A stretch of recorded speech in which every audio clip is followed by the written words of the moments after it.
Hi, good evening.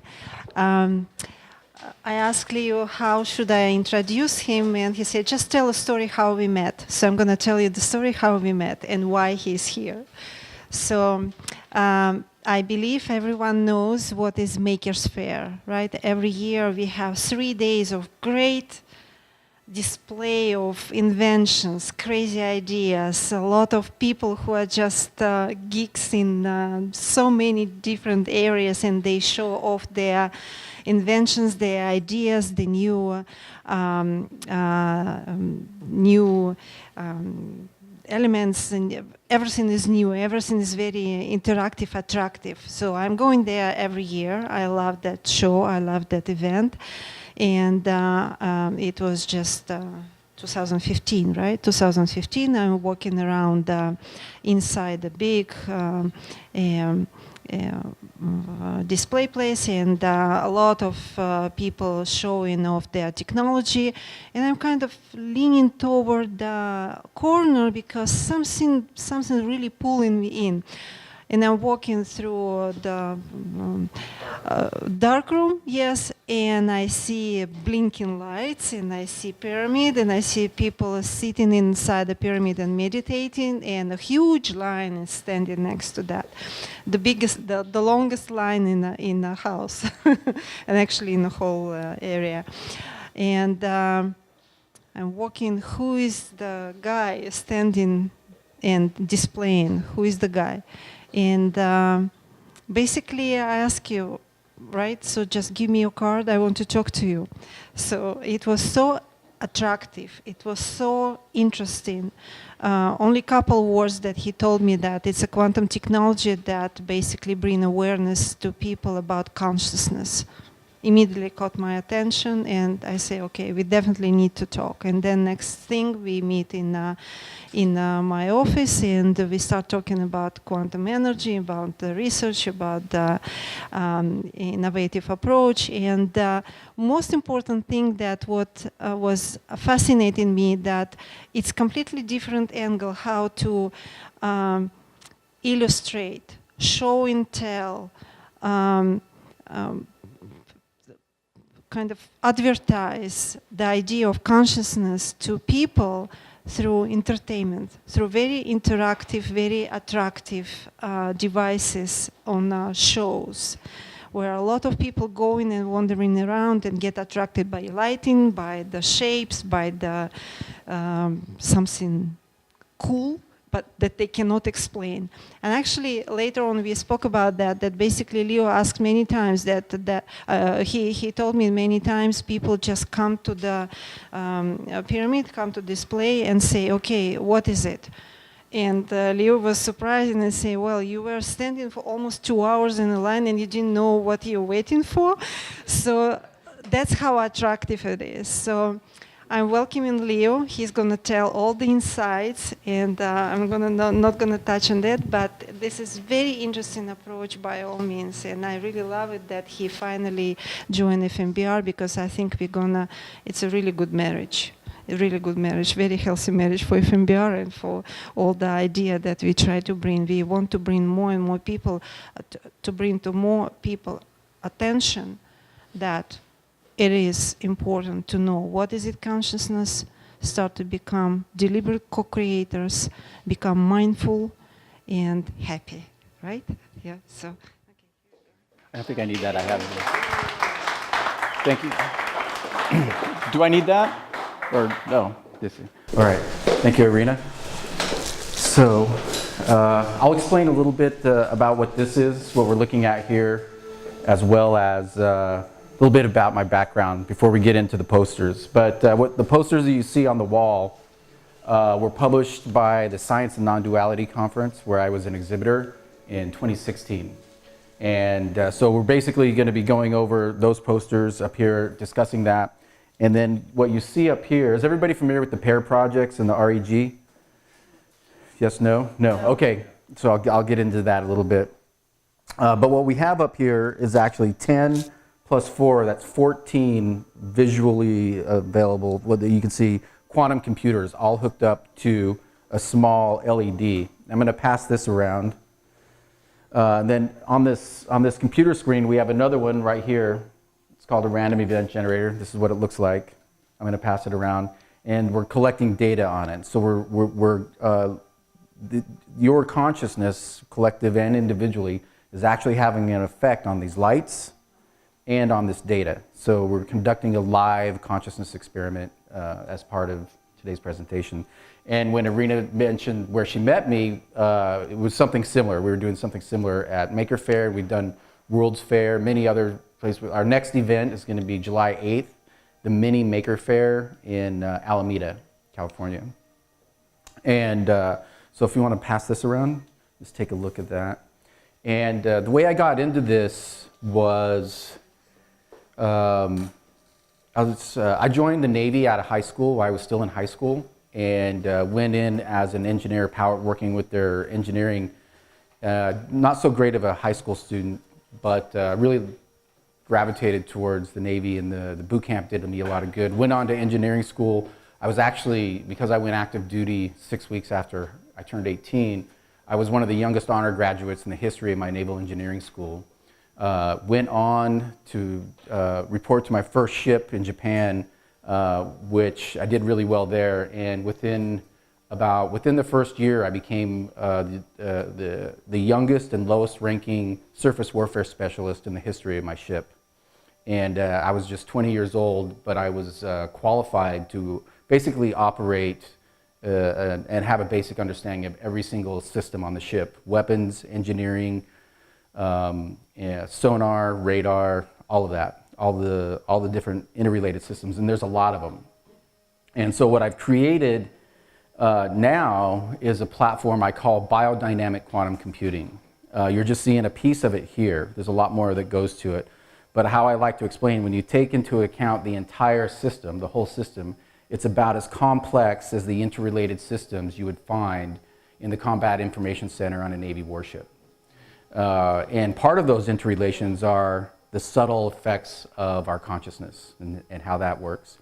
And how I got into this was after I got out of the Navy. I spent 10 years in the Navy, did 2 tours. My final duty station was NAS Alameda, where I was a training specialist. I would teach. I got certified as a total quality management specialist, and did management organizational development stuff for the Navy. And then after I got out, I landed, it was pretty much my dream job at a semiconductor company, Micron Technology. At the time, it was the world's largest manufacturer of DRAM. And I was an organizational development specialist in the operations department, which we had 800 people, and we maintained all of the equipment in the entire company. And so, which is continuously under, every time there's a technological advancement, new equipment is being made, semiconductors are being made, so there was always a wing of the company under construction. But that's where I got my experience with semiconductors. And so obviously I had to know what the company did, so they sent us through a whole lot of training on how to make semiconductors. And so I had that sort of background. And then spent a couple of years doing that, had realized I just went from one very structured organization, the military, into another very structured organization, Fortune 500 company. And I was sort of yearning for a little bit of freedom. And so I left that, became a ballroom dance instructor for a while, and then using all that Navy experience. And then that really ushered me into the arts. And I got recruited to work at an art gallery as an art consultant. And I had always loved art. In my travels in the Navy, when we'd pull into port, I'd often go to museums and galleries and just see what the local cultures were like before we destroyed them. And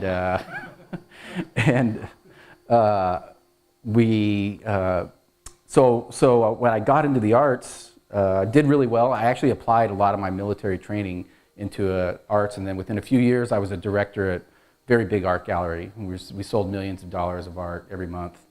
And, I was always looking back at my systems training, is like, how does this art thing really work? You know, what is creativity? What is inspiration? And I had a specialty. My favorite movement was the Surrealist movement.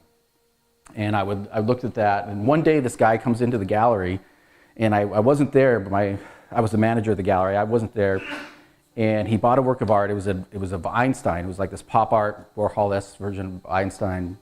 And when I came back, the people in my gallery, they're like, Leo, the weirdest thing just happened. This guy came in and bought this work of art, and he sounds just like you.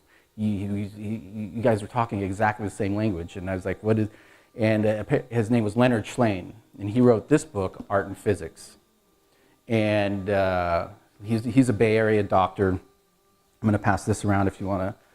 And I read, and I was like, well, the guy just bought it. He sounds like me. I might as well read his book. Changed my life. And I really think this is one of the most important books written in the topics of art and science. And an understanding of either is incomplete without reading this book. But in it, he talks about a collective consciousness and how it's manifested in the arts. And he points out point after point after point of periods in history where there were evolutionary steps forward in the worlds of art and science where they weren't necessarily aware of each other. And so, for example, I'll use the Surrealist movement.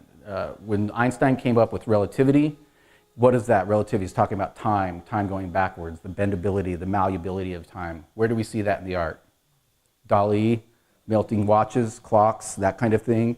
If you look at de Chirico, Duchamp, they're all playing with time and space and light. All of these ideas the artists were talking about, the scientists were talking about, and they didn't know about each other. They were both avant-garde groups of sort of outliers who really were outside of the mainstream thinking. And because they were outside of the mainstream thinking, that's what allowed them to come up with these ideas that hadn't been thought of before. And the Navy taught me, they didn't call it consciousness, but it was definitely like consciousness-oriented leadership. And so I had been studying consciousness pretty much my whole adult life without using that word. But after reading that book, my perspective changed. And as an art dealer, as a curator, people often think you're a salesperson. Just because I've placed millions of dollars worth of art in private collections, people on the outside would look at that and say, oh, it's because you're a great salesperson. But I'm not, because I've pretty much been fired from every sales job I've ever been offered, because I don't like selling. But what I did was I'd educate people, and I would show them, I'd give them a perspective of reality that they hadn't heard before, and it was the blending of art and science. So we're going to get into that a little bit today as well. And so during this period, I was like sort of delving into, my really key thing was I wanted to be able to explain how art movements happened and why art movements happened. Why is it that one work of art by a seemingly super gifted artist just sits there, nobody really likes it, and you could look at it and you could just see the skill, you could see everything, and then you take another work of art that seems like a 5-year-old could do, and they are just, people gravitate to it and they do phenomenally well. Why is that? So those are just some of the questions I would ask myself. And then, I guess it was about 7 years ago, I came across this video on the Global Consciousness Project in 9/11. We all heard about 9/11, and we know that, but the Global Consciousness Project was this series of computers about 70 computers around the world. Of these, this was the exact technology that's basically measuring the consciousness of the Earth 24/7. It's still there today. You can still go to the Global Consciousness website, look at the data, and it's operating all the time. The core group that's running it now is called the ICRL, icrl.org, and IONS, Institute of Noetic Science here. They've got a portion of it as part of their research.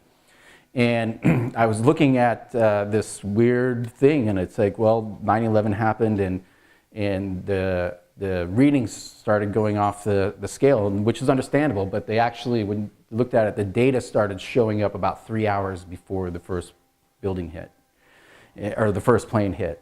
And they still haven't fully explained that, but by the end of today, you'll understand why it started reading it beforehand.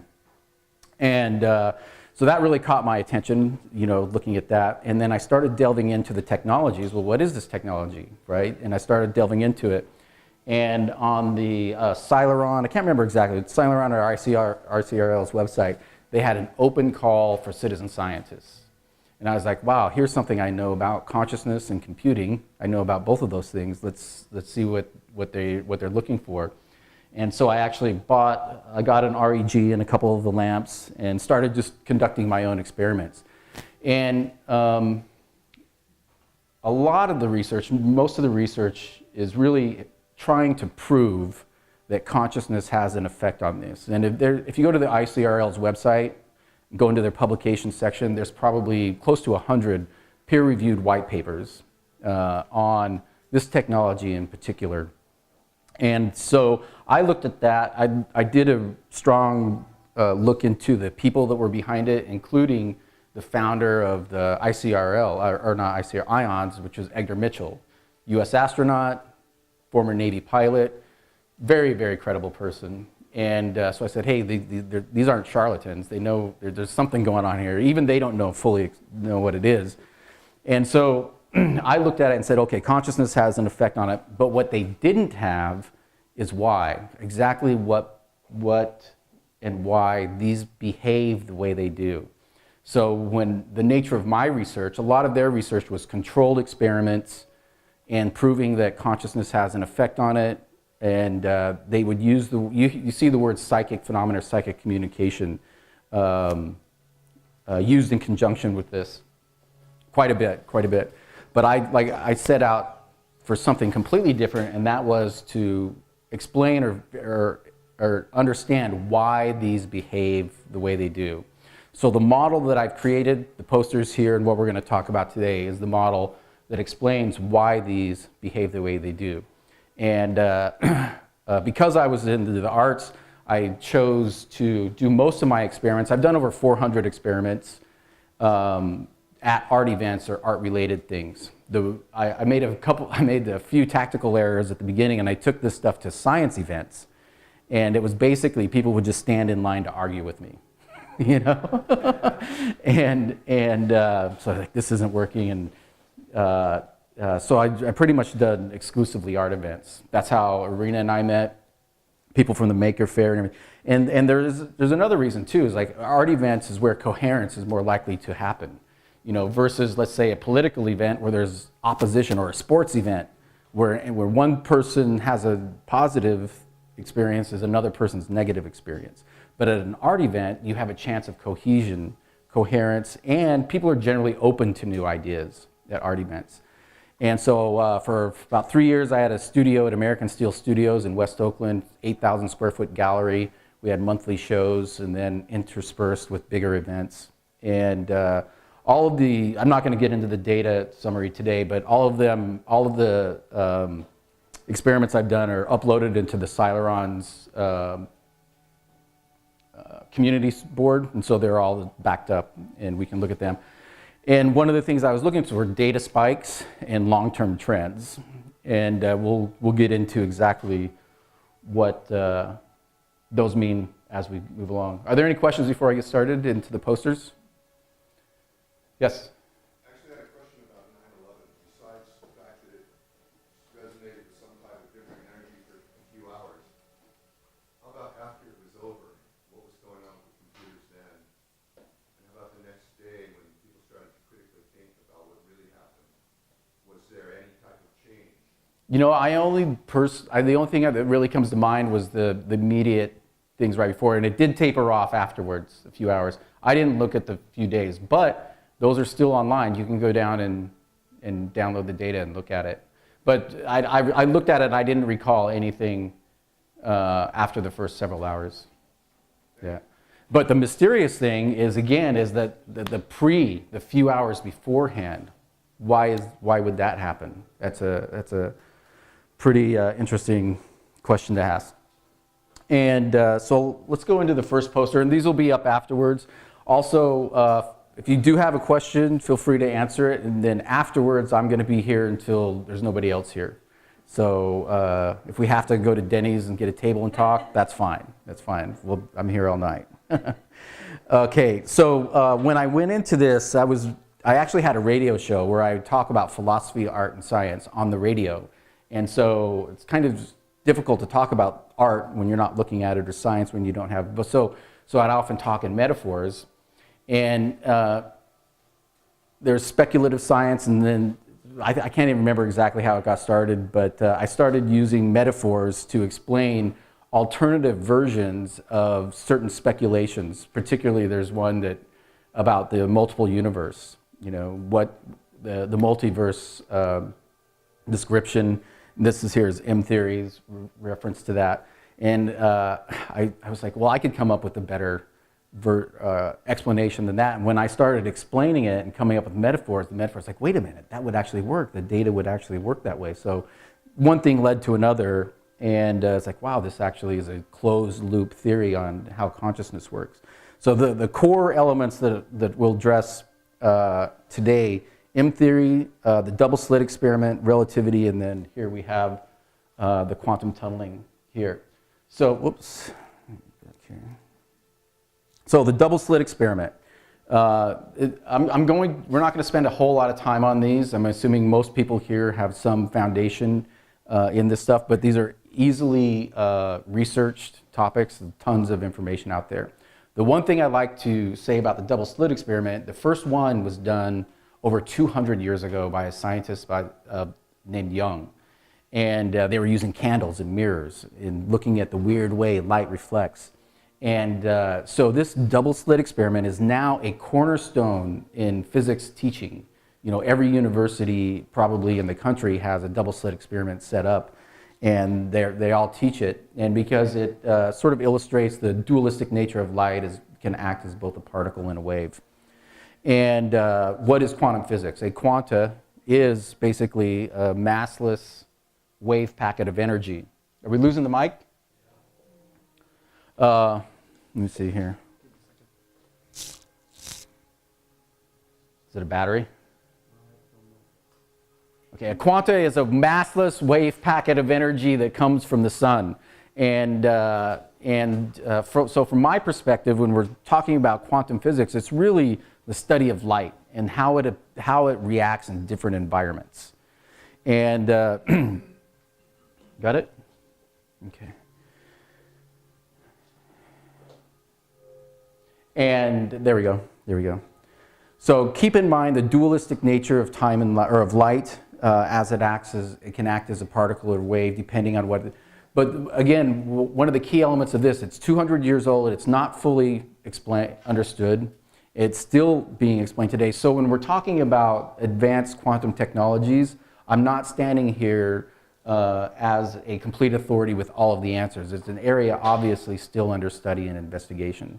So I like to say about this, this is like quantum computing for the masses, and because it's price-wise, it's far more accessible than the multi-million-dollar larger computers that are out there. So here we have basically, like I said, 14 of these working in tandem together as a unified field. So like for everybody here, we're all creating energy. You know, we are basically energy beings. If your heart has an everybody here may have heard of heart math. You look at, they have some amazing research on that. And so while we're up here, you can see like the color fields, and just look for basically correlations. Here we have 3 purples, and then you might see some changes here that are relevant as we go on. So let me get back here. We got the double slit experiment. M theory is basically the multiverse, multiple dimensions. And there was a couple of things that we are going to address, and one of them is that multiple verse or multiverse. And has anybody here heard of Everett's multiple dimensions? So the idea, there's a key element of it that I had difficulty with, and that is there's another you out there living the life you always wanted to live, and didn't. Oh, and all of the lives you didn't want to live as well. You know, that was, and where that came apart, where that came out is when, in looking at vector spaces, it was like, okay, there's 3 dimensions, but when we really do the complex math, there are way more than 3 dimensions. And then the double slit experiment, there's a book out there called The Fabric of Reality that's pretty much the Bible of the multiverse. And that book says that in the double slit experiment, when there's missing electrons, where they're really going is another universe. They're going to another multiverse. And I don't think that's correct. The Fabric of Reality by David Dudich. Dudich, if I got that right, something like that. And so I was looking at that. It's like multiple universes, all this math shows there's different dimensions. What would possibly be an alternative to there's another me out there? And so we're going to get into that. And then relativity as well. I like this graphic here because it really shows the interplay between time and space. And so what we're going to do is look at time a little bit differently tonight. Rather than think of it as a linear track, linear line, think of it as a track, like a two-way track, or even like a coin with 2 sides, special relativity and general relativity. Those are the 2 main components. And then tonight we're going to talk about what I think is the 3rd component of relativity, which I call spatial relativity. And it's how our consciousness affects the material plane. And not only do my experiments support this model, but all of Princeton's paired labs. And so like all of the controlled experiments, none of them are in conflict. This actually supports a lot of the work and results that they've come up with. And so these are the big components we're looking at. And then the quantum tunneling. So I guess it was in the late 70s, early 80s, a young woman was working on her PhD in electronics at Princeton. And she was looking at this unusual thing called a random event generator and how it seemed that when people were present, the computer acted a little bit different. When large groups of people came in, they got different results. At night, when there was nobody around, it seemed to go dormant. Then during the day, when everybody comes in, they're going off. And so she took it to the dean of the school, Robert Gahn, and said, hey, I want to do this paper on this. And they said, yes. He said, yeah, let's explore this a little bit further. And that's how the pair labs at Princeton began. And it was the Princeton Anomalies Research Lab. It was an anomaly. It seemed to defy what people generally refer to as Newtonian physics, Newtonian causation. There's an electron shooting towards a negatively charged barrier. And according to classical physics, if you shoot an electron at something negative, what should it do? Repel. But under certain circumstances, they saw this electron wasn't repelling, it was actually going through the wall. And then, now this was 30 years ago, and 30 plus years ago, but just within the last probably 5 or 6 years, you started seeing news articles pop up. Because of this thing that happens in laboratories, it shows us that teleportation may be possible because these electrons are teleporting to the other side. And so this is that technology that they're referring to, and there's no teleporting involved. That's not what's happening. But here there is quantum tunneling. And so I like to think about it as just like every wall, if you're looking at a brick wall, there's a weak spot. Every link, every chain, there's a weakest link, right? There's a point. And so really what I think is happening is the electron is gravitating towards that point. And what's causing it to go through are spatial distortions in the field created by waves of consciousness. And we'll get into exactly how those waves are created. But we're living in a sea of consciousness. Like there is no such thing as empty space, right? If we could actually see, I think our brains can filter like 4 to 7% of available light. That's what our reality is. But if you could actually see the full spectrum, you couldn't do anything because everything would be solid. We'd be living in a solid field of nothingness. We couldn't move. So it's that not being able to see, which is which allows us to experience reality. So most of what we're really talking about are subtle forces that are unseen, but in many ways we know they're there. And there was a couple of phenomena. I didn't start out trying to prove really anything. I just wanted to explain why these work. I answered that call.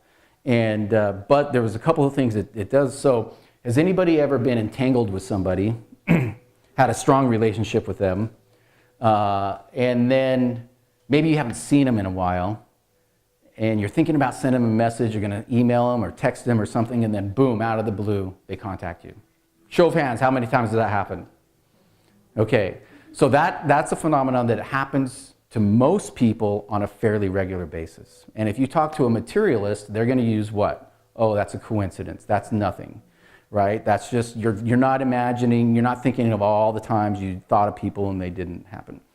But I'm going to share with you in a personal experience I've had that kind of takes the whole, I look at when somebody says it's a coincidence, that's a cop-out. It means I don't know. That's what a coincidence, because there are no coincidences, I call them coincidence. It's a coincidence that we can add value to. But I will say that a lot of people probably add more value to something like that, because it happens to everybody for the most part. And so when I was a kid, 5 years old, no, I was 6, my father was still alive, so I was about 6 years old. I have a little brother. We're playing hide and seek in the neighborhood. And we lived in an area in Idaho, small town, lots of family in the neighborhood, lots of aunts and uncles. So it wasn't unusual for us to leave home in the morning and not come back until late at night. And we're playing hide and seek in the neighborhood. My brother and I run into this house, it's an empty house, and hide in this old refrigerator. And one of the kids comes in, opens the door, finds us, slams the door and runs off, locks us in. So we're locked into an airtight, soundproof box that is hundreds of yards from our home. And we're kicking and screaming, nothing. My mother, I only knew this retro, my mother has a panic attack. She has a panic attack, runs outside for absolutely no reason. Nobody came to her, nobody said a word to her. She runs outside, starts screaming our names because she knows there's something wrong, right? And nothing. Nobody told her anything. She sees that house and makes a beeline, runs right to the house, goes right into the kitchen, opens the door, our dead bodies fall out. You know, and ambulance shows up, they revive us, we turn out, I lived, and my brother did too. We were fine, but a minute more, 2 minutes more, we would have been gone.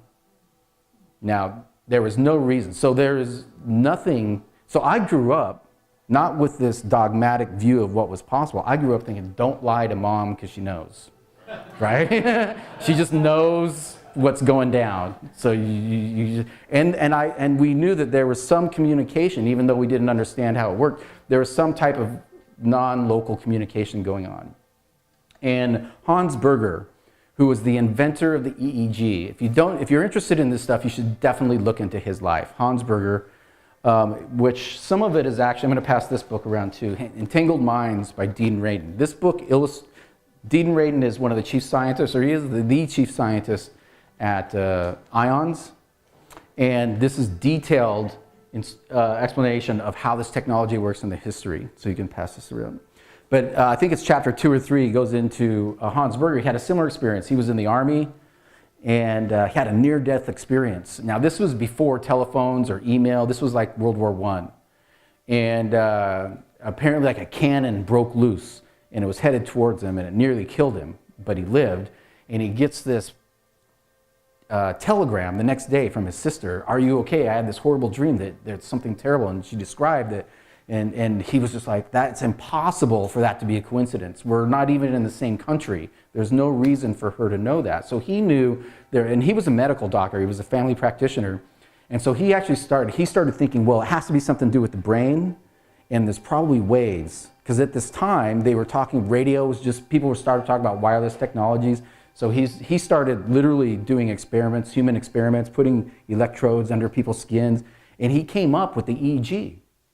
And as a medical doctor, he knew he had one of the biggest discoveries of the century. And so when he took it to his peers, he was expecting accolades and fame and fortune. What happened? The exact opposite. Ridicule. He was ostracized from the entire community, and his wife ended up leaving him because nobody would actually come to them for work. He ended up getting ill and committing suicide, alone, in complete failure. Within 2 generations, his experiments, his research was the cornerstone of every hospital in the world. EEG, EKG, all of that came out of that, his work. And it was because when he brought this radical idea, there's a sense of competition virtually everywhere, where people, instead of, when they see this new idea, instead of exploring it, they figure out every reason why they can put it down and turn it away. And we see this over and over again. It happened with Tesla, and it happens in the arts, happens everywhere.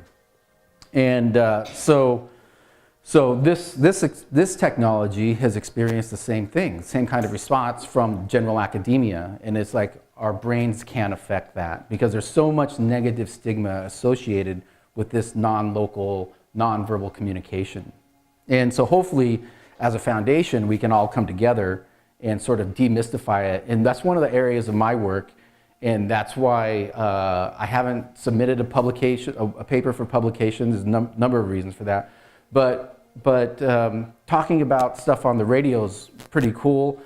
And I certainly enjoy these types of conversations. But to the general person out there on the streets, they're not going to get it unless they have an experience.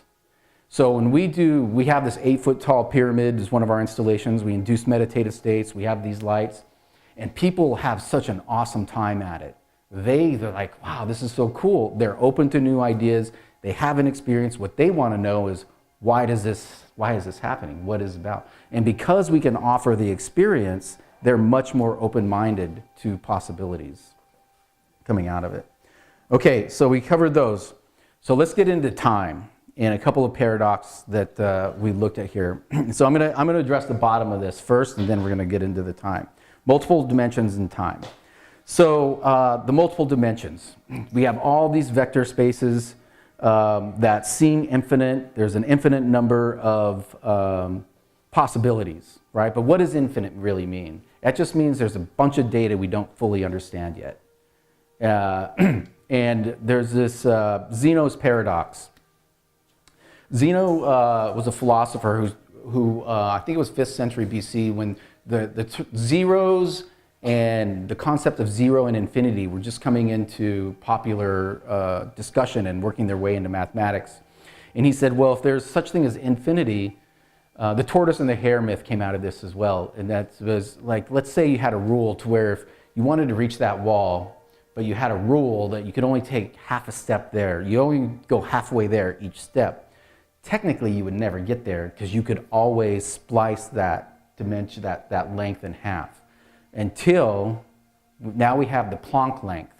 A Planck length is very small. 1 Planck is to a dot on the piece of paper what that dot is to the entire universe. And it's basically the size of a element of light, like a particle of light. A quanta is that.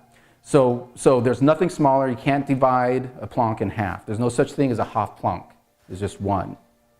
And so if you apply that concept to the half step, this is like my own personal little math, you can work your way down to 0. You can actually get, as soon as you get down to 1 Planck, there's nothing else to go. That's it. That solves the infinite thing. And so if you're looking at multiple dimensions, and say if you didn't know about a Planck, it would be, hey, these things go on forever. But if you know that each dimension, the maximum side of a vector is 1 Planck, then you have a definitive end. And so a good way to think about this is, imagine a pizza. You got a pizza sliced in 10 different pieces, right? What is that? You've got 10 dimensions of a whole. If you were to look at each dimension, they would seem similar, but we would know because they have different spatial measurements that they're different. So you have 10 seemingly similar dimensions of a whole. Now imagine you have a Planck length pizza cutter, and you could start slicing those pieces into a Planck length slice of pizza. How many would you have? A lot, right? But would it be infinite? No. Would it seem infinite? Yes. It would seem infinite. So to use that same concept for this. Now take instead of a pizza, imagine a sphere. So if you were to divide a sphere into 10 equal cones, what do you have? You have 10 spatial dimensions from a single vector point that all seem identical, right? So let's just take this point right here in space and draw an imaginary sphere right here, right? Nothing in the air, but we can describe it mathematically, what this space is. And if we were to divide that into vectors, I put this on Quora the other day asking for input, and I got some pretty interesting answers. But like if you have a 1/10 size of a sphere, how many vector lines can go into there in a Planck length? It's like 10 to the 33rd power. It's a big number. And so there we have an explanation of that. That explanation right there is an alternative to the multiple dimension theory, and it's both meets everyday experience, because you just witnessed it right there. You just saw it. You can imagine what it looks like, and we can math it out. We can prove it. So we can show multiple dimensions of the same thing. Okay, so that's the multiple dimension part. Now let's look at time. So this is a very famous formula for time that Einstein came up with, and it led to something called the twin paradox. And the twin paradox, anybody see Interstellar, the movie? Interstellar?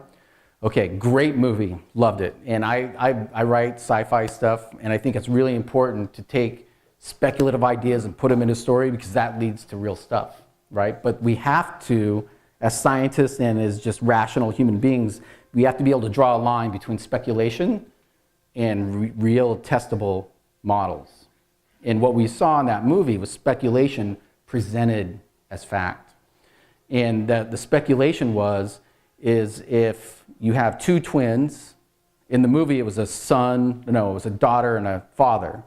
The father goes on a long journey, exposes himself to light speeds, high gravitational fields, comes back to Earth. His daughter grew older than him. Now, if you talk to mainstream scientists, they're going to tell you, yeah, that's the way it works. All you have to do is travel faster than the speed of light. But they miss out the one thing is, why does light travel the speed it does? Because it has no mass. If you want to travel that fast, you're not going to be able to travel that fast with mass until you get into the world of speculation, right? So here we're going to leave speculation out and just talk about what's actually possible and a different way of looking at time that will show you that if a person is in that show, I think what it was, there was a man or a group went out to a planet with high gravitational field, and there was somebody in the spaceship upstairs or out in the orbit. Then when they came back, the guy had aged 40 years or something, 20 years in like an hour, right? And they will tell you, because of this formula and others related to this, that's the case. And I would say it's completely not the case. For one thing, you can't travel light speed. So to even have that conversation is just having a speculative conversation. And I think it's really a misinterpretation of this formula in particular, because what people perceive this to say is as velocity reaches the speed of light in a vacuum, it approaches zero. Therefore, time approaches zero. But they completely leave off the other part of the formula, and that is you have relative and absolute time. Right, well, I look at this and say this really explains the dualistic nature of time, and that we have two things. Time is our ability to measure the ages, and that changes with various perspectives. But this does not say if you approach the speed of light. And even if it did, our age and time are not dependent on each other. So this really talks about our ability to measure time separate from from our age itself, because there's never been one experiment that I know of, and I've looked, that shows that people age slower while they're in motion. And that not only defies conventional sense, but everyday experience. And so when we're talking about time, the dualistic nature of time, that's how we're going to approach it. And this is actually the foundation of what I consider a quantum clock. And if we combine both of these together, we can see how our consciousness actually affects time. Okay. So I am going to read this quote, because I found this independent of my own research, but it validated a lot. So dimensions are simply the different facets of what we perceive to be reality. We are intimately aware of the three dimensions that surround us on a daily basis, those that define the length, width, and depth of all objects in our universe, the X, Y, and Z axis, respectively. Beyond these three visible dimensions, scientists believe that there may be many more. In fact, the theoretical framework of superstring theory posits that the universe exists in 10 different dimensions. These different aspects are what govern the universe, the fundamental facets of nature and the elementary particles contained within. We live in a base 10 universe, right? And also this model that we're talking about does not necessarily negate other models. Just like if I was to say, you know, what's the distance? Give me, like, if it was between me and this wall, the number is 17. What does that mean? You don't know if you're talking, unless you're talking about feet or meters. What is that? There's that. And so there could potentially be other models that are similar but take a different approach. So this doesn't negate, but what I am working on is a base 10 model. And this, like, height, depth, and width does not, three axes does not really define a space. Like, for example, we have this. This is a hypercube. I'll talk about this a little bit later, but we have this hypercube. Can you really describe this with 3 vector points? 3. You have to really describe a lot of different surfaces and lengths. So just one point in space doesn't do it. You have to examine all the points. And if you use the center point as the beginning and looked at it outwards, you could carve this into 10 dimensions and describe each dimension separately. And you could do that with any object or any point in space. And perspective, and so that has to do a lot with our perspective. So this is something that's very often used as an explanation of 3 dimensions. There's lots of videos on this on YouTube, actually, and that is, imagine this is just like a pipe, you know, and we were to look at that pipe and say, okay, where it has length and width and roundness, but if there was a bug, a little microbe bug on there crawling around, to them, the world would look flat, like a 2-dimensional world, right? So our 3-dimensional world to that bug is a 2-dimensional world, but to the bug itself, does the bug only see 2 dimensions? No, they're going to see the same thing we do, but from our perspective, they're the ones living in a 2-dimensional world. So if you take ourselves and try to approach this from an objective perspective, then we ourselves are part of a 10-dimensional use. How does that look? If you were like to objectify yourself and try to apply this in a multiple 10 dimensions, then the height, depth, width thing, the 3 dimensions, doesn't really make sense in itself. It's much more complex. Actual space is much more complex.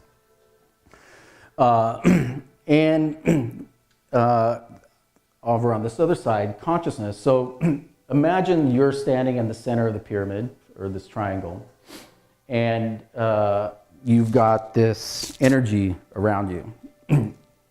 I like to say this is how it would look, 10 spaces, if you were like to slice that up into sort of like the pie. You would be surrounded by those 10 spatial dimensions, and then you would have time in there. Time is a part of every measurement.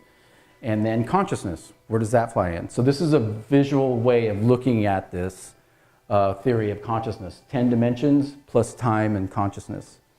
And then here we can look at it as the conscious self. That's our awake decision-making self. Our subconscious, things that are just going on automatic, and our unconscious self. Now, at any one moment, how many people do you think are asleep, in deep sleep right now in the world? Millions and millions and millions, right? So collectively, that is an alternate reality, you know, the dream world. And so there's a collective conscious of just that, of just the unconscious self. And then awake, we're all, how many people are awake right now? Not awake, but not asleep. A lot, millions. So we all have our own individual consciousness, but together right now, just the people in this room are forming sort of a micro collective conscious of here, you know, in addition to everybody else that's around us. And so that's what these sensors here are detecting, what we're doing, but also the entire planet. And one of the ways I like to explain them and how they work is particularly on this one. If you look at this, imagine they have more like a buoy-like effect. And that is, imagine a swimming pool, right, with 10 buoys mounted on the bottom of the pool, and they're all on a perfect plane, and they're 10 feet apart, or 10 feet in diameter is the whole installation. So what happens if you were to just jump in on one side of the pool?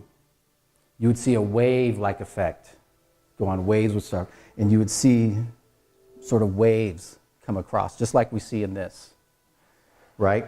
But what happens if you had 30 people jump in the pool all around it? Who would affect the buoy the most? Impossible to tell. Why? Because waves, they will either combine and get stronger, or they'll cancel each other out. You just don't know, because there's an element of randomness in there. But here you can actually see some of these coming together. I know Irina and I, actually at Jerry's, all of us sat down and we looked at this. You put this in a room, in a dark room, it's mesmerizing. Because what's happening, particularly if everybody looks at the light right now, if you just look at these lights, even while I'm talking, continue looking at them, what's happening is you're creating a neurofeedback loop from here to your consciousness and back. Because these lights, although you can't see it, they're updating in color 200 times per second. All of them. How fast is your brain firing? You know, billions of neurons every second are firing, right? And so these subtly are influenced by all that. And people often ask, well, why can't you just affect it? And it's the swimming pool effect. There's a lot going on there. But we've seen at some key events where there's hundreds of people, all of these get close to the same color. At apex events with lots of events. But when you look at these lights, think of them as, and you can look at the data here too. This is visual data, really, is what you're looking at. And we'll get into exactly the details on that in a bit. Let me just move on. So here are some of the key elements. Actually, I learned these really in my water. While on board the ship, I was actually a chemist. And so my responsibilities included, I was in charge of all the ship's lab, all the fuel, and all the engineering water. And so the water was a key part of our work, and we had to maintain water chemistry, trend analysis, 24/7. And these were some of the key things that you work with water, and that we're working with here. Spatial distortion. So if my hand is taking up the space right here, I just distorted the space that was around it. If I move my hand, space then goes back and retakes that space. So that's spatial distortion. If you saw the room was filled with smoke, you could see it much easier. Right? So there's spatial distortion, and what happens when space distorts? Time distorts with it. Time and space, two sides of the same coin. And that's what relativity showed us with special relativity. You know, when light passes a large gravitational body in space, it bends around it, right? And if you look at one of these posters, the one on the lower left, this is one of the questions I had. If E equals mc squared, what is E if m is b? If we're talking about the mass that I have, what is my E? And what does that entail? A lot of people will tell you it's just the weight. However much you weigh, that's your weight. But I think we know there's a lot more to our existence than that. And so I would say it's our weight plus the energy that we create. It's an electrochemical power plant up here, and the heart is like a magnet and a battery combined. So if you combine all of that, that is really our consciousness. It's a combination of all of that. Okay, so molecule displacement, it's also displacing water, displacing space. If you put something into that's got volume and it's going to move it, it's going to displace it. So you got spatial distortion and molecule displacement working together. And what happens when you get two fields that come together, two energy fields, they commingle, right? They mix, just like this. This is commingling, mixing. So when two people come together, what happens to their fields? Has anybody ever met anybody and instantly either liked or disliked them? For no apparent reason, no data on them. We all have that. Why is that? Because your fields are coming in and there's something about that that is causing unease or ease. And that's a key core component of our consciousness. And how this could be structured, this is kind of speculation on my part, but Edgar Mitchell, when he came back from the moon, on his way back from the moon, he's one of the 7 people who actually landed on the moon. This is not discussed in mainstream science at all. You'd be hard pressed to find this. But when he came back from the moon, I think it was about 50,000 miles out, they conducted a consciousness experiment, and it was with the 5 cards. Does anybody know the 5 psychic cards? So there's the 5-card test. It's like a wave, a triangle, a circle, just basically elements. One person guesses what the other person is what card they pulled, basically. And when they did the experiment on the way back from the moon at about 50,000 miles, the results were beyond the realms of chance alone. Okay? So based on that single experiment, it's pretty hard to replicate. I can't do that. Maybe Elon Musk, maybe we can convince Elon to do an experiment with us. But based on that experiment, I've come to the conclusion that when it comes to consciousness, earthly bounds, earthly distance doesn't really play a factor. And that how our consciousness can potentially be structured would be based on the Fibonacci sequence. And so you got 1, 3, 5, 8, 13 expanding. So imagine the single, the center point of our imaginary sphere was 0. You have the 0 point. And then it expanded at a Planck length through the Fibonacci sequence. And that's how big it could get. So each of our hearts began beating before we were born. With that first breath, and we became individuals, I think this is the model where our consciousness sort of propagates throughout the planet. And that once it begins beating, what happens to the echo of that heartbeat? And it would just continue on. So what I call the ether sphere is the concept of an ether, of a space propagating signals, has been around for thousands of years probably.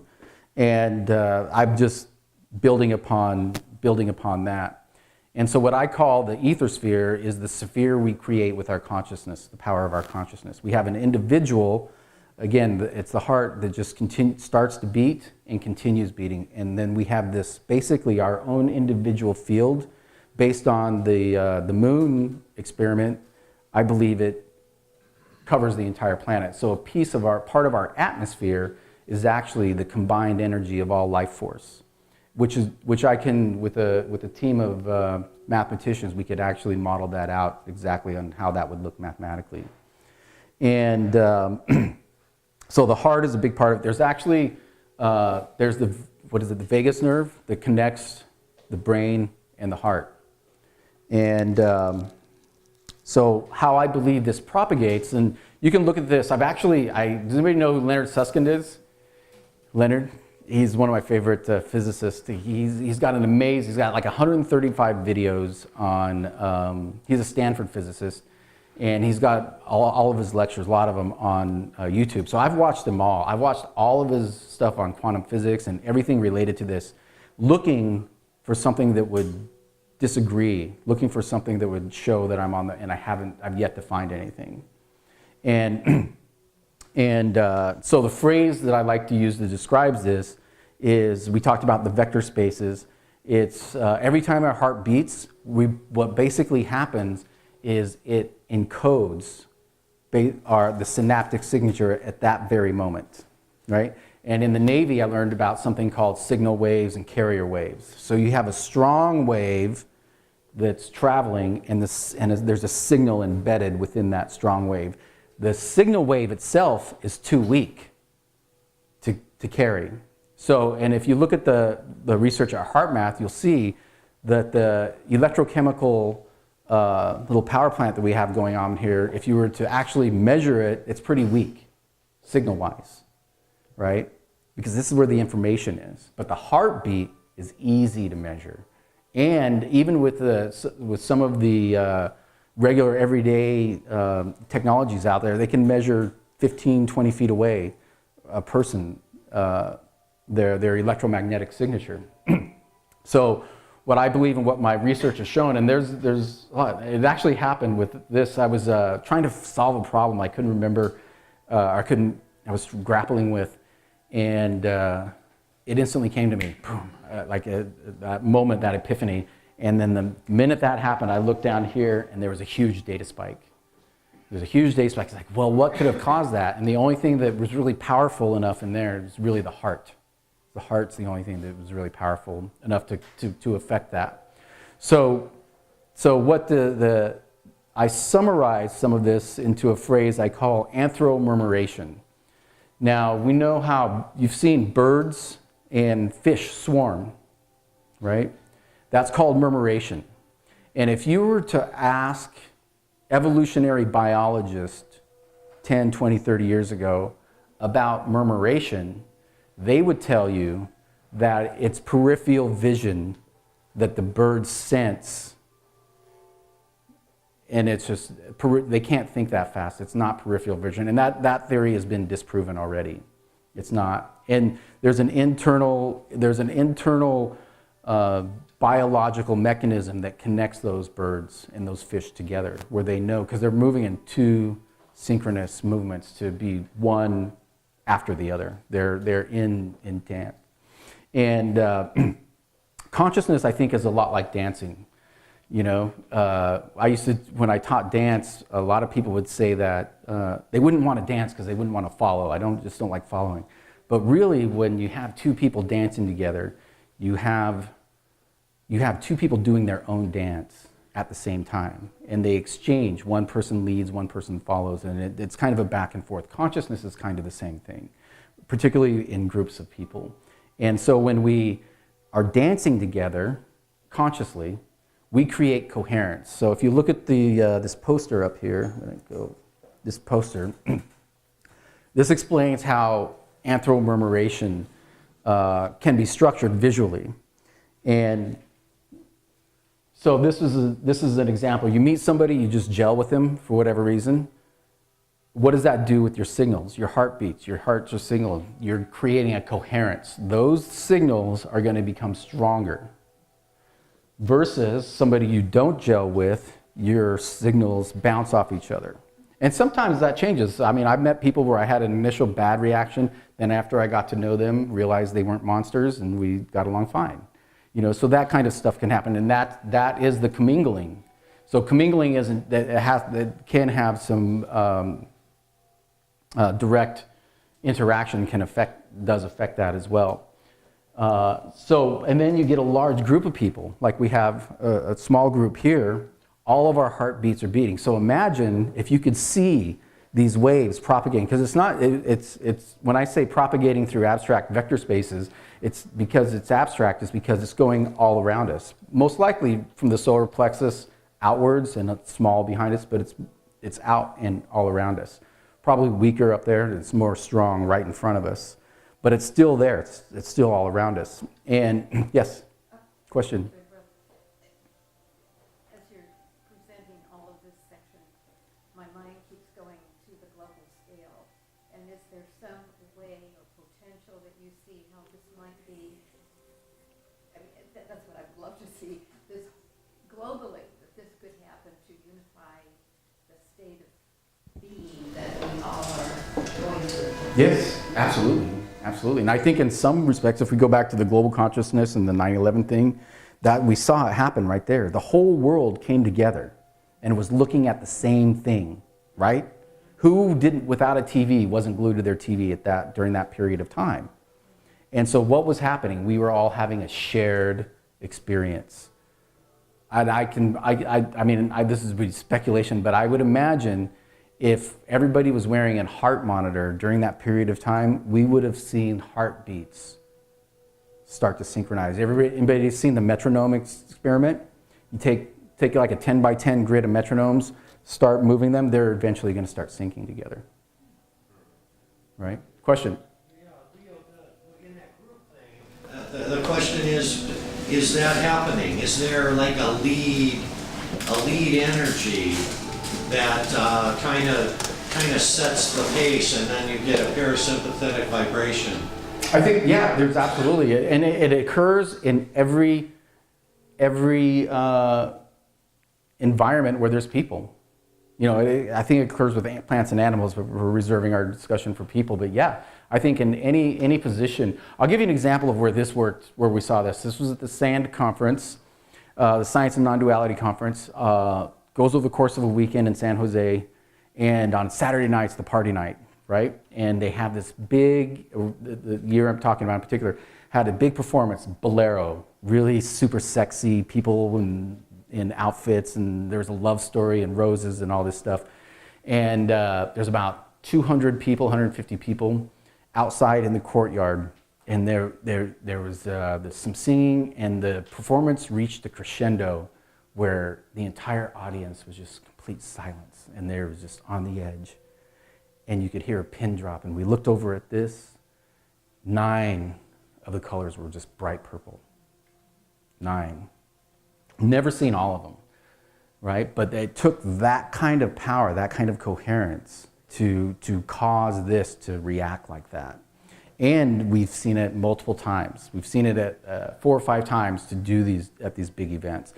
But nobody knew this was going on. If they knew it was going on, you would have all of the self-proclaimed doubters and skeptics being, oh, what is, I don't think that's working the way it is. And then that would actually, it would create a discord. It would create a discord. And this has actually been pretty dynamic from when I've looked at it. So what these things do is they underscore, they create, or they not create, they reveal another level of reality where the laws of probability and chance are affected by the consciousness. So we'll play a little game here. I'm going to pick one of these. And so these lights here have 8 colors. I'm going to pass this around. If you could pass, that's the manual for the commercial version of the light. Each of these lights have 8 colors. Now, if I take a die and roll it, this is just a regular die. If I roll it, what are the chances you can guess the number? 1 in 6. Oops. Now, if you roll it and you don't get your number, do you assume that the die is defective? No. But you know that if you guess long enough, you're going to get 1 out of 6 times. Your number is going to pop up if you stick to the same number, right?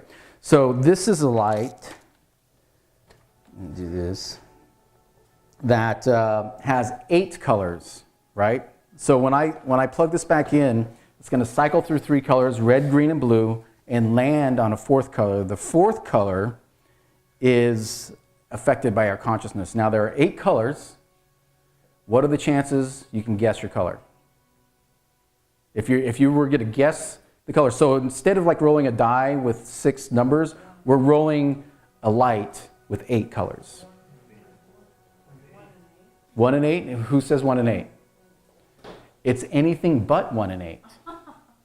Because 1 and 8 would just mean it's like a die, but our consciousness, the coherence of the room is affecting it.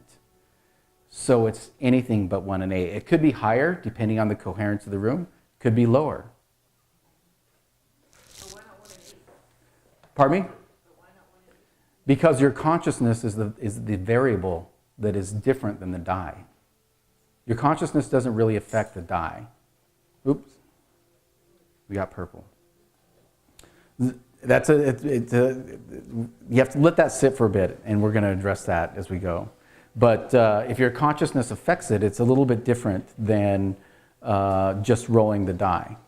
Because if you sat here long enough, if we did enough experiments, and these have been done, and I've done them, and let's just say you had a color and your color was green, over the course of a number of experiments, your color would come up more than 1 in 8. So it's an underlying level of reality where our consciousness plays. And so when I look at these, I actually see numbers, statistics on this, and the probability of any two colors coming up together. So we see a lot of blues here right now. And when I turn this, actually a couple of different modes here. That's white to color, and then, so in this mode where they're all white, this one kind of fell, it's there though. In this all white, there's a deviation here, and that is the base color is white, which is the median deviation, and as the data streams away from the mean, you get colors that will come up. And you can see colors starting to emerge. So like when we reset it, it takes a few minutes for our energy to propagate through those abstract vector spaces and start affecting these. Now, these lights are fairly close together, would everybody agree? But inside the light is actually a small computer that's hooked up to 2 LEDs, right? That's the computer, or the electron tunneling we were talking about at the beginning. And so how big is an electron compared to these lights? Tiny, right? The difference, so these things are really very far apart. They're very far apart. And this again, this is where it acts kind of like a buoy, in that we're all affecting these buoy-like readings here. And then it's converted to data. So there's a thing here called a z-score, which is converted to odds, 1 in 10, 1 in 100, 1 in 1,000.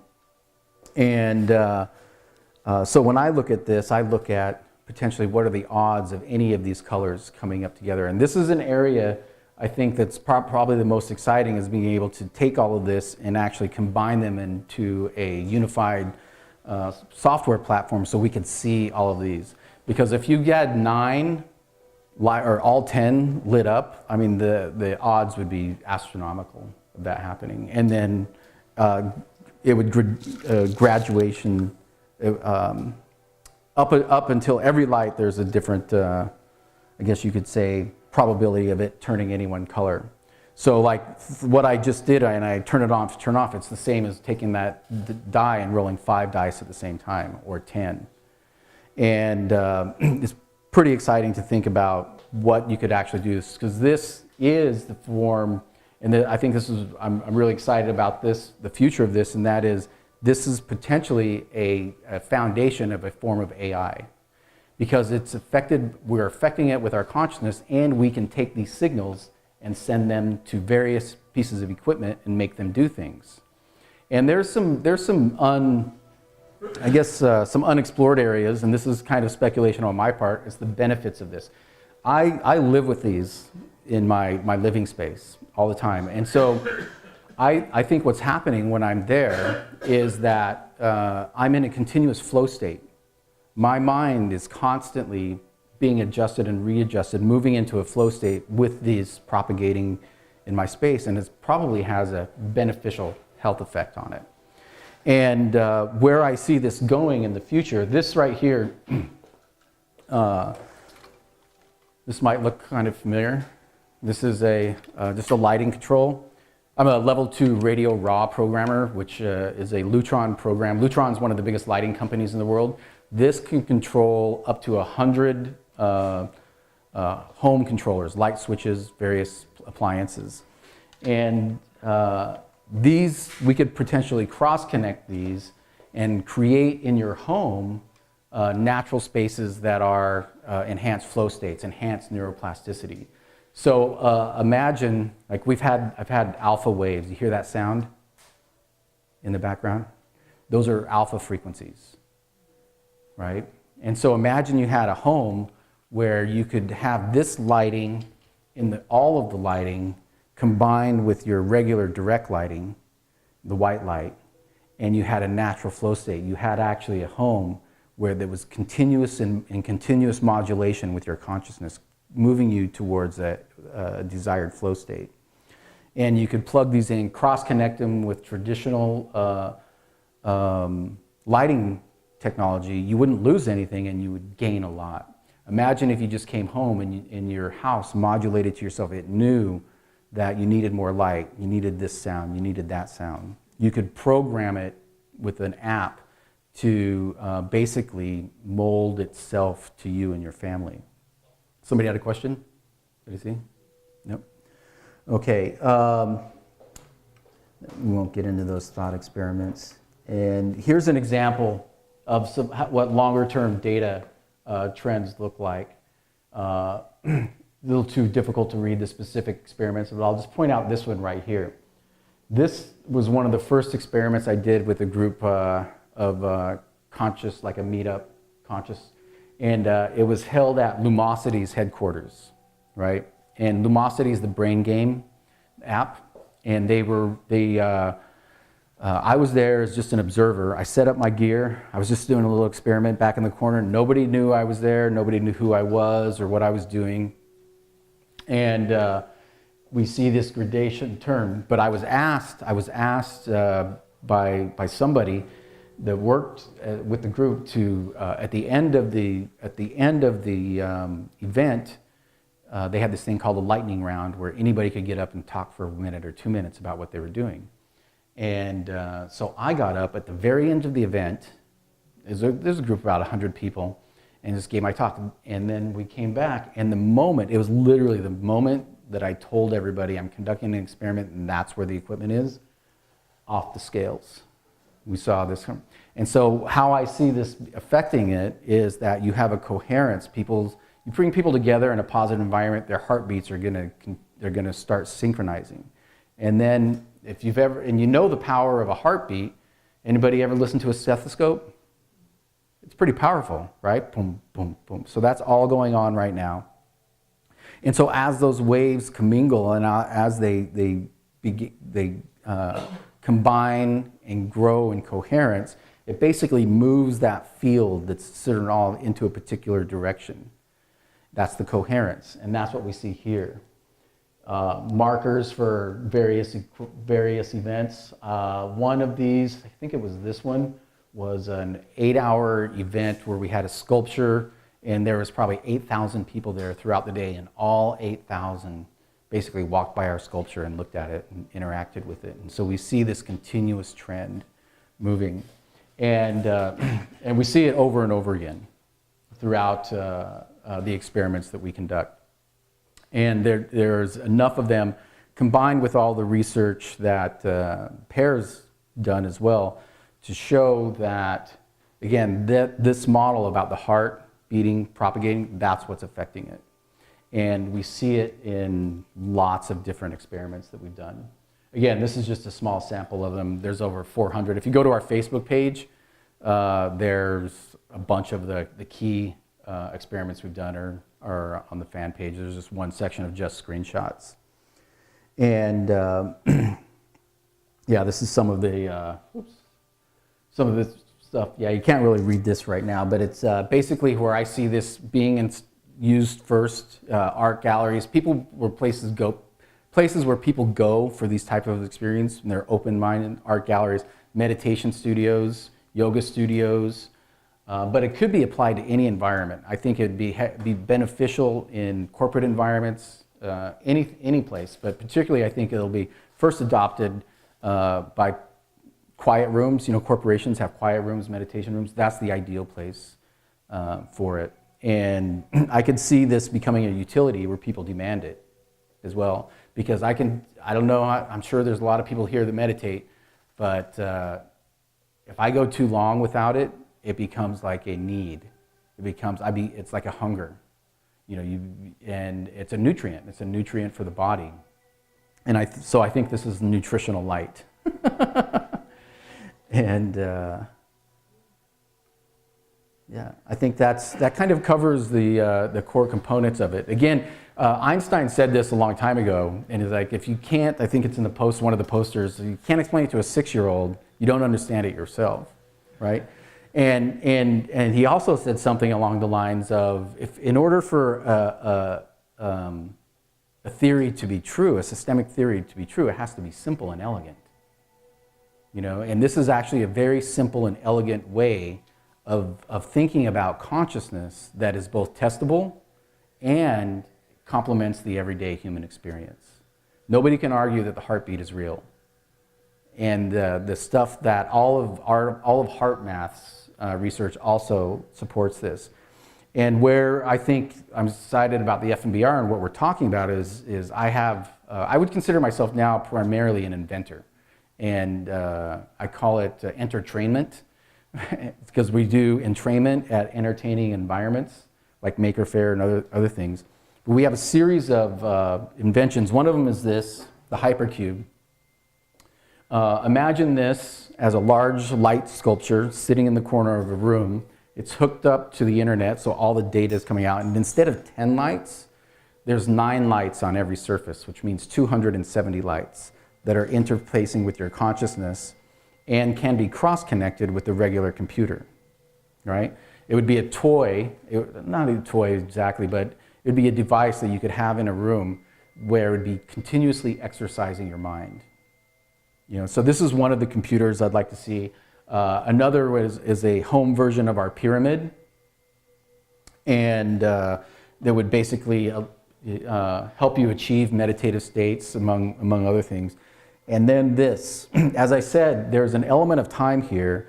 Now, what I see happening is we're able to refine this into a clock that told conventional time and showed dilation between the 10 different nodes. So it would be a relativity clock that everybody could have in their home, on their wall, that would literally teach everybody about the nature of reality just by looking at the clock and seeing what time it is. Because the subtle interplay of the light, and you can see, so think about time and space. When space bends, time bends with it. So that's what's happening here. As that electron is passing through that electron tunneling field, time is affecting it a little bit differently, but it's so minute, it's difficult to, you couldn't see it on paper. It would be so minute, but when you see it multiplied in 10 dimensions here, since we're talking about it. And there's a time factor involved. I'm going to put this back into color mode. We can actually cross-connect this with a regular clock, and you'd literally be able to sit at home and see how you bend time with your consciousness. And as a group, you could do it as a group. It could be an actual exercise where you can exercise it. So this is the reason why I call the theory spatial relativity. Is the core element is, again, if we're mass and we have energy, how does time bend around us? If it bends around planets, we already know that, right? Time and space bends around works of Aslan, and we have mass ourselves. So nothing makes us different than other mass other than our size. So light bends around us, and as well as time. And with this technology, we can actually break that down and into measurable digital display, and you could actually bend time with your consciousness. It's pretty cool just to think about, I think. All right, that kind of summarizes everything in its core. Are there any questions? Anything? Just a Jerry? comment. Yeah. Basically, I think this is a great system in the sense that it shows the connectedness of everybody. Everyone is connected, and there's no good way to show that to people. But I think this gives people a way to see connectedness in discrete events that show that, because the lights will change, and so I think fabulous tool. Thank you. Question? Thank you very much for this whole thing. I appreciate what you're doing and bringing it out where people, particularly those who don't believe in certain things that they cannot see and measure, can actually find something that they can see and measure. So, Yeah. however, you did say one thing just a couple of minutes ago that caught me for a bit, and I'd like to ask you about it. Obviously, you were talking about consciousness, and you then said, if I recall, and nobody can deny that the heartbeat is real. Now, that would imply to me that there's an understanding on your part, or at least it appears that way, and I don't think it really is, but it sounds as if you're saying that the body is necessary for consciousness, that the heartbeat, meaning it is our heart, it is our body, it is our being that creates the consciousness, as opposed to the alternative concept, which I work with more, that I have a phenomenologist that said that consciousness is, and that the body and its heartbeat and everything else is a housing for that. How would you comment on that? I would agree. I think it's both. For one thing, there's a collective consciousness that goes on beyond here, right? And plus, what happens to the echo of those heartbeats once the source is gone? The digital image entry, the data is still out there. So consciousness individually begins here, right? I would say that a form of consciousness begins with birth, but there's an external component also that is the collective that has been going on since the dawn of time. And we're all part of the Earth's collective consciousness. So the Earth itself has a consciousness that we're a part of. And I'm really just talking about humans, but this also goes with animals and with plants. So how I define consciousness is just our total, again, we're really just talking about humans, but our consciousness is our total energy individually. And so the heartbeat is a big part of that, but there's more to it than that, absolutely. Then you have the subconscious, the unconscious cells all working together to form that reality. You know what's crazy too, and I to address that, something to see, I was at a conference, at the SAND conference, and this gentleman walked up to me, and he's a physicist at Stanford, right? And I sat in one of his discussions, we had an interesting conversation. I invited him to my presentation. The first thing he says to me, he's like, so let me see how I can debunk this. And I said, well, you are more than welcome to try. And I made him a wager. I said, I will bet you anything. You can have my entire net worth, my art collection, everything I have, if you can invalidate any of my work. And we had a rational conversation at that point, and he walked away and said, good work. And I have a standing offer, I have this on YouTube, a standing offer, because if I'm wrong about anything, I want to be the first one to know, you know, and because I pretty much dedicated my life to this. And if anybody has anything to offer it, I would definitely be open to that, because I'm far from omniscient. But I have laid that challenge out to scientists from Berkeley, from Stanford, all of it. Because again, when I go to these events, you've seen these people, there's always one. There's always one who wants to get up there, he wants to skip to the front of the line and then argue. Last time he was 13 years old guy. He really wanted to get the answer, really wanted to get to the bottom of the thing. He probably got an A in physics, right? But there's always one every time. And so I found that actually worked pretty well. And the challenge is still there. Anybody wants to step up. Because I think this is really the foundation of, again, quantum computing for the masses, that we can, now I'm not going to get into this, but we can actually cross-connect this stuff with bigger computers and do some very interesting stuff with entanglement. Yes? Are you familiar with Richard Bartlett with matrix energetics? No. Just a very interesting thing is because the 2.3, when it collapses away, he really knows how to play with the particle field. So he's just these engineer guys up there, and he does that little zap. It's just an energetic zap.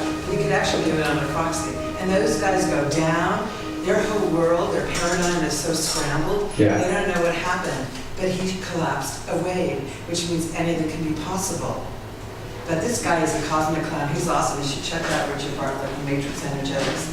He really knows the part Okay, of it. I'll check that out. I love the presentation, thank you. And I was thinking about what you said about the human, the heartbeat. So I spend a lot of time thinking about things from a microbe's perspective. Because it turns out we humans are more percentage, it's more than half percentage microbe cells than human cells. So my consciousness, what percentage, you know, if I'm affecting something, I've got a heartbeat, but there's 100 trillion other little beings Within you, who also. are part of me, right? Right. And what's interesting, I was thinking about Interstellar and how, like, you know, if you're close to this really giant mass, your time changes. And there's microbes living on us next to this giant mass, which is us, and on top of this giant mass, which is an Earth, right? So their perspective is another perspective that is technically our perspective. Sure. You know, and I even think about, like, the fact that all the sensory, the eyes, the ears, the mouth, the nose, we think, well, you know, I get all this raw data. But the fact is, there's a layer of microbes over every sense in our body, every inch of skin, every, you know, the digestive tract, it's all covered Parasites, by all of it, yeah. parasite, yeah. So what? Yeah. Lots of living stuff on it. Exactly. Not necessarily good, not necessarily bad. But it's. I just think about how all of those parts of us contribute. Oh, and I was going to say with the microbes, if they're on top of us, on top of Earth, are they having a different experience of time, right? So their time might be slowing close to standing still at a certain point, right? And so perhaps there is, if there was a way that the body communicates with its own microbes, which there is for sure, we don't know which ones or how, but you know, there might be, it might be that sense of that interaction that we have with other people is not the human part of us, but the micro part. Sure, that would be definitely my- could have, because we're definitely connected, yeah, And definitely. especially if microbe on the outside, if they're connected, you know, even in the body, through the body. I don't know. I just think about these things. Thank you. Now imagine this for a second. Let's do a quick test. Now that we've heard like the basic components of ethospheric anthromemoration, imagine that what I mentioned before about you're having a thought about somebody. So let's say you're thinking about an old friend you haven't seen in a few years, that they're in the other part of the country, right? What's happening up here is your synaptic signature is firing at a level that is remembering the patterns that were present with your interaction between that person, right? Generally, it's not always positive. Let's just say keep it in the positive, and it's somebody you like, and you're thinking about them, and your heart is beating, and you're thinking about them. So what is happening is every time your heart beats, it's encoding that memory and then propagating it out with every beat. And we know how fast do these waves move. As far as earthly distance is concerned, virtually instantaneously, right? So that other person that's in the other part of the country, they're sitting there, it's like, oh, I haven't talked to them in a while. Why did that thought just pop into their head? Could potentially because your wave propagated through the field and their senses, which is also sharing the same field, registered that encoded signature that only they can uncode because you have that shared memory. That explains the phenomenon of why we interact with people like that, why we get those messages, why we get that text message. And it happens in physical proximity as well. I'll give you, this happened a couple months ago. I was sitting, we had an installation coming up, had an old buddy, hadn't seen in a while, wanted him to be part of this installation, and for some reason I was literally on my phone. I was like, I gotta call this guy. I'm at the BART. BART train pulls up. When a BART train pulls up, how many choices do you have? How many cars? A bunch, right? I'm looking at, I'm just pulling out, I walk onto the BART, my buddy's right there. Sitting right there, right? Now, again, some people would call that a coincidence, but the feeling I had was not anything fake. I mean, it wasn't, I couldn't call that a coincidence. walking into the very part that he was on right at the moment when I'm having that strong emotional thought. So the question is, what preceded that? Was it because he wasn't thinking of me? Because he was a complete surprise when he saw me. So what preceded? His physical proximity, his heartbeat was going. There was a correlation about to happen somehow, and I was pulled into that. And it happens all the time. So I've actually just started a very exciting experiment. Where do we see people swarm? What? Traffic. Right. If you want to see anthro-murmuration, this is actually, it's pretty nerdy, but it's one of my favorite things to do when I'm thinking about this, is find a freeway that you can stand over. It's got a bridge that you can walk on, right? And watch the traffic. You will see anthro-murmuration. You will wonder, why aren't there more accidents? Because there really aren't very many accidents compared to all the crazy drivers. How many near misses do we have every day? So I recently started an experiment where I'm going to be incorporating this into a car, and actually multiple cars. I want to get a minimum of 10, but maybe even more, and measure this out on the freeways. And we've been invited to, I have more invitations than I can possibly even entertain, to take our stuff to festivals, dance festivals, art festivals, science festivals, everywhere. We've got immense, we have a huge potential market that's hundreds of thousands of people who are really interested in this. So hopefully what I'm hoping the relationship with the FMBR is we're able to coalesce the team necessary to see our inventions come into fruition, and that for us to have a team to go out and represent not just the FMBR, but just this in general at these bigger festivals, and continue the research and have these incorporated. You can see this right now. You see these gradations in color? That? Oh, can we do an experiment? Is there any way we can just turn off these backlights, all of the lights, just for a few moments? All of them. Before you finish, you can tell us about the 9/11 and why and how we're in time. Right. Okay. Good. I'll do this while we're doing. Right. So the question was the 9/11 thing and why the readings showed up for 3 hours beforehand. Right. Now, while I'm talking about this, it's kind of hard to do, but don't look at me. Look at the lights. Can we turn this off too? Yeah.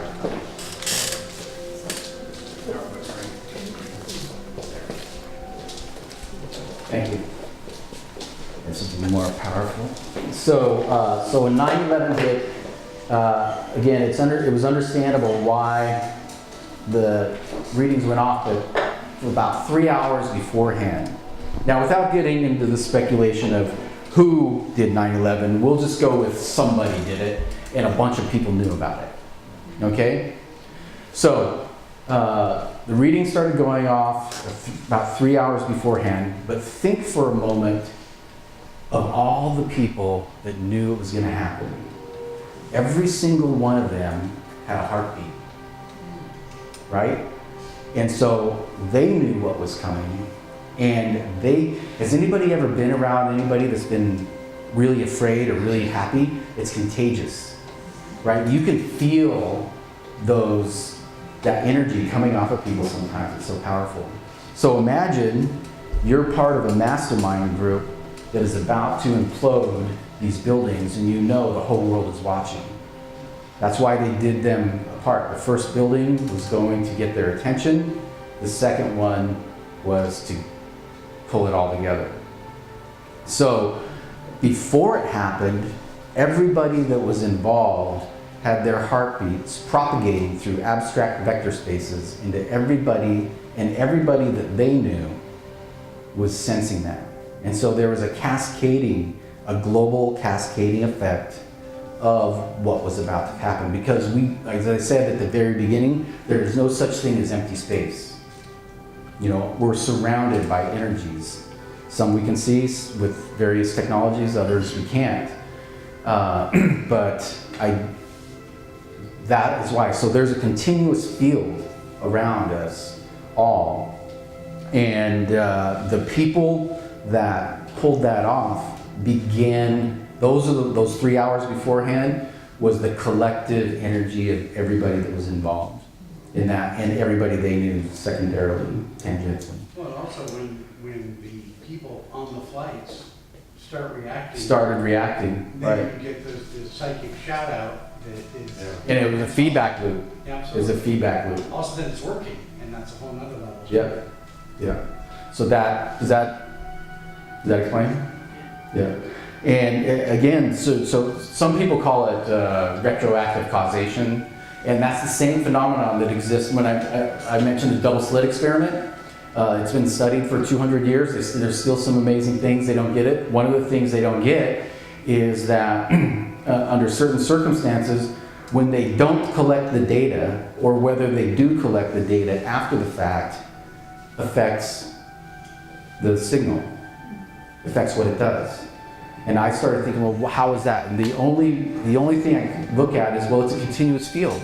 It's a continuous field that's always in a state of action and reaction. So for example, if you have a rope, and you flip that rope, what does it do? It sort of does that. You have a loop that goes down, right? And flips that. And so there's that continuous field. So if you pull that rope tight, and then you pull on one end, what does it do to the whole rope? It pulls the rope. So if you're affecting data on a continuous field, and whether you close it, that means there's got to be a connection back to the beginning. So that's where I say that everything, that we also, I think Arena was part of a group, all one. You hear that phrase, oh, we're all part of the same thing, we're all one.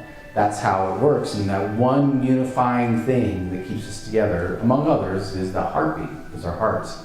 That's one of the things we all have in common, and that keeps us bound together, as well as separates us too, from time to time.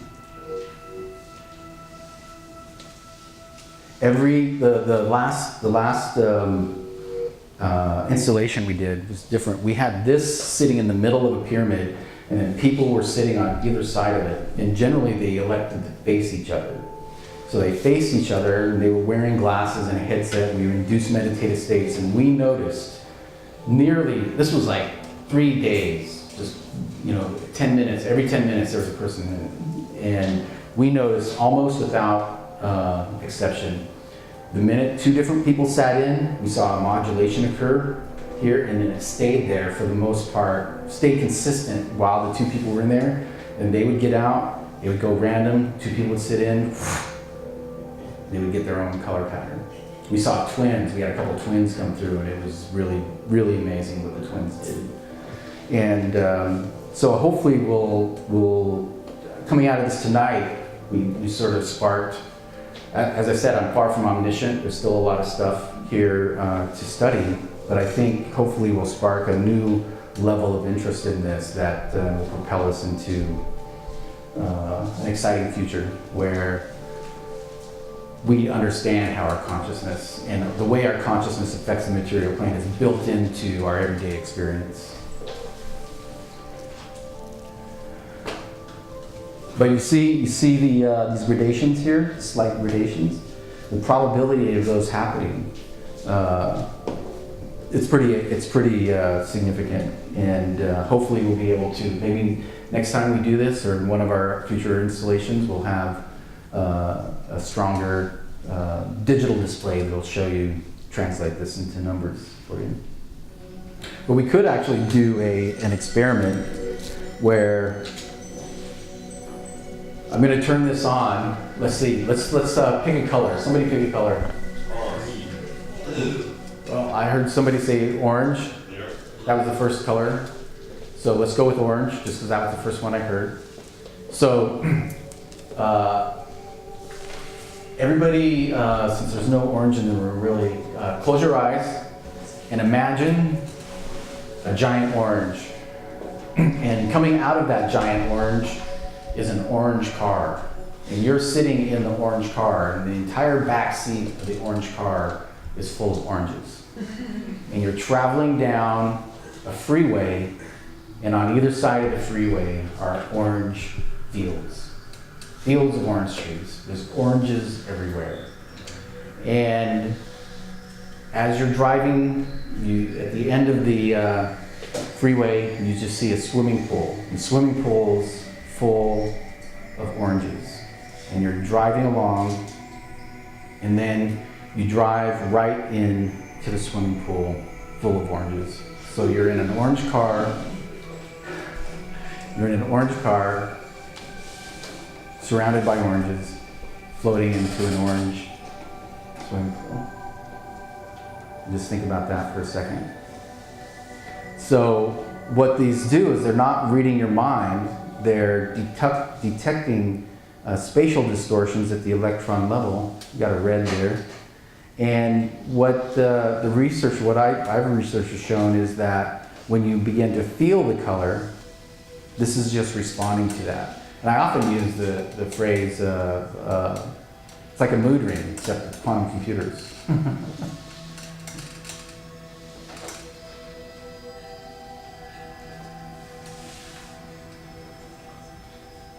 Okay, now I'm going to turn this off, and we're going to turn these on. They're going to cycle to 3 colors and land in 4. Blues, greens.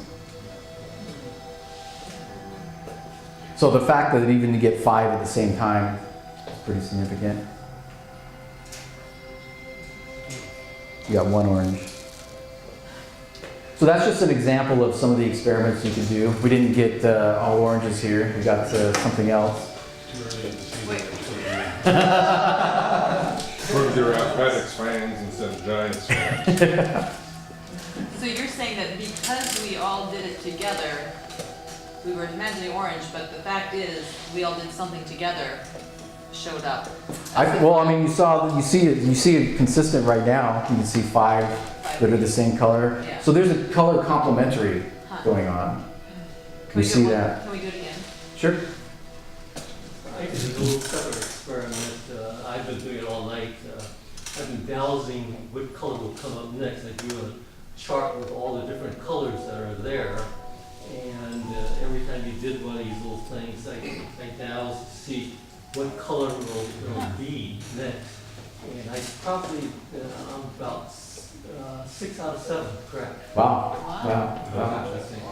Here's an interesting thing that I haven't quite figured out, and that is, I've done this experiment a couple times. I'm in the process of setting it up again, and that is, if you put a camera on this with a live monitor thing, so it's live, they don't track. The color actually on the monitor is visible when it changes before you can see it. So you could literally have a camera on the light, and the light's one color, and what you see on the monitor is another, even though it's a live feed. Which one's changing first?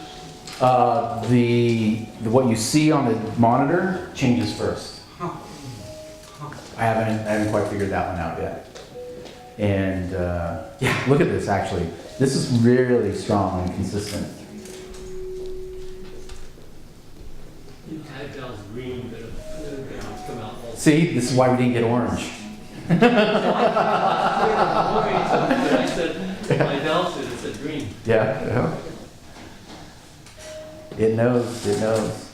So this is, well, you see actually different over here, but you see the complementary colors here. You know, it's not all green and red and blue, so we see that all the time. But one of the reasons why I wanted to do this is you see this light is different.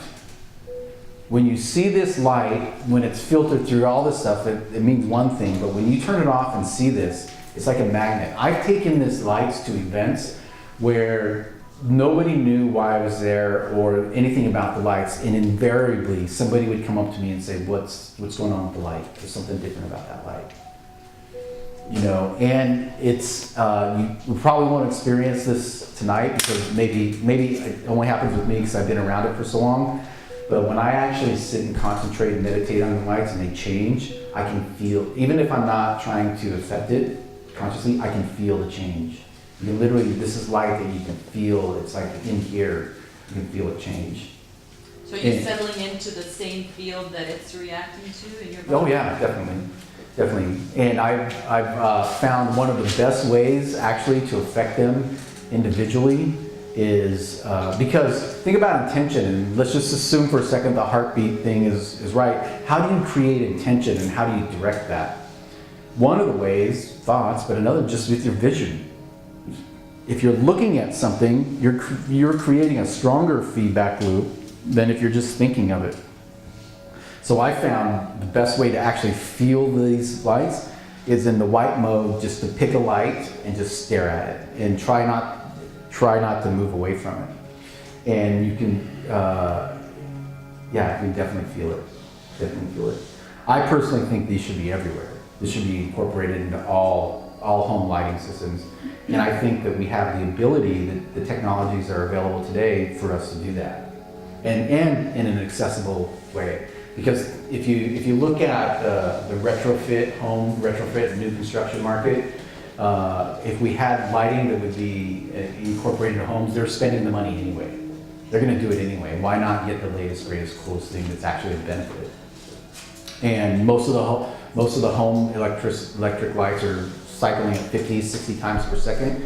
And we've all been around lighting that just gives us a headache, right? And this has more of a healing effect. So I can see them being anywhere.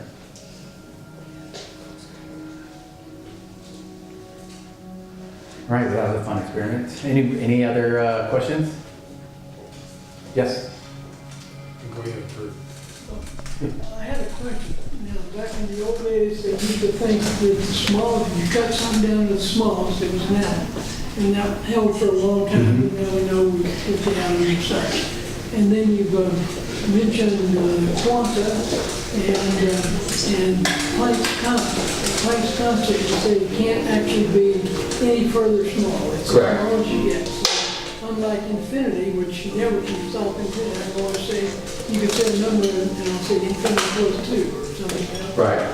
So this Planck's constant, it can't be any smaller. Then you mentioned quantum, and you mentioned that's also very small. When the split light extended, you had waves or particles. And so, what's the difference between a quanta and a photon? Nothing. Okay. The same thing. And okay. Yeah. So say we understand that. Correct. Okay. Yes. Leo, thank you. I remember from old time physics that when you have a wave, the strength decreases the further you get away from the source. Yes. What you were saying, you've got a very strong heart wave, and your consciousness sometimes uses that as a carrier wave. And from the examples you gave, that does not seem to dissipate with distance, just due to the ability of other people, other beings being able to sense it from distances. Right. Well, I think because that's a very real thing. I think demarcation, that's not the right word. Just the signal dissipates with. But what happens when the signal is continuously reinforced? So you've got one wave, right? But when your heart beats, it's pushing it again. So that wave, even though it's dissipating in power and energy, it's being pushed by another. And we can, again, with the collective, unified, a group coherence, that group coherence also strengthens the wave. Okay. With your example of mother and child or friend thinking of another friend, even across the United States, even though a wave can be reinforced, it's over time. It seems like it hits and it hits and it hits. It's not just kept strong as it goes out, is my understanding.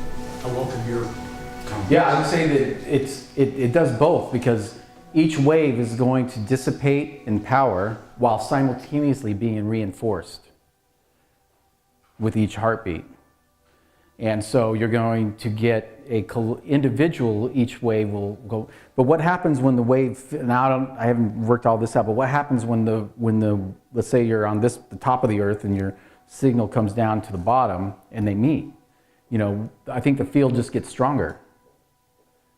So you're propagating these signals in your own sort of personal field, and it's both diminishing in power and being reinforced simultaneously. What kind of tells me is we don't have the instruments to measure I think we could actually do that with these. And here's an experiment I proposed to the World's Fair, and they accepted it. And it's a 50,000 square foot light and sound installation where we have, so imagine this is actually pretty great. So let's say we have our pyramid that is actually 10 feet in diameter. It's got a round base. Each of its, the round base is segmented into 10 wedges, right? And each wedge is its own light. And then what we do is we attach each one of these to a rope light, 1,000 square foot rope light, and install it onto the ceiling, extending out. And so we create a halo effect where everybody's consciousness is affecting it, and they actually see a live halo effect. And so the way we can test that is we have a centerpiece that's doing that, right? We have a centerpiece. And then on the other, let's say we're in a room that's 25,000 square feet. At the other end of the room, at each 36-degree segment, we have another one of these, right? We have another one of these. And what we're looking for is superpositions and data correlations.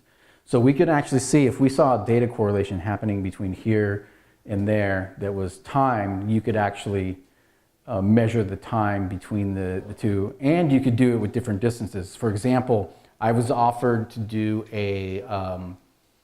two events at the same weekend. And I was like, well, I can't do that, but why not do both?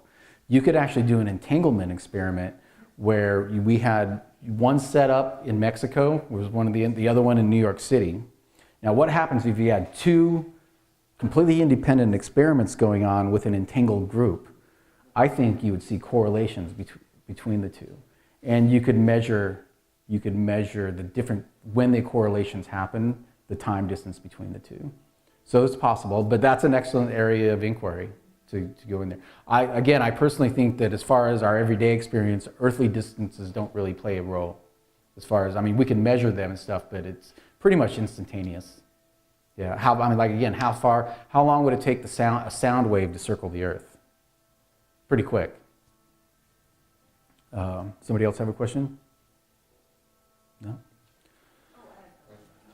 Is it possible that it's measuring the unconscious and not the conscious? No, it's measuring both. Because those are always present. Those are always present at the same time. You can't. It's measuring the total conscious. Total. Yeah.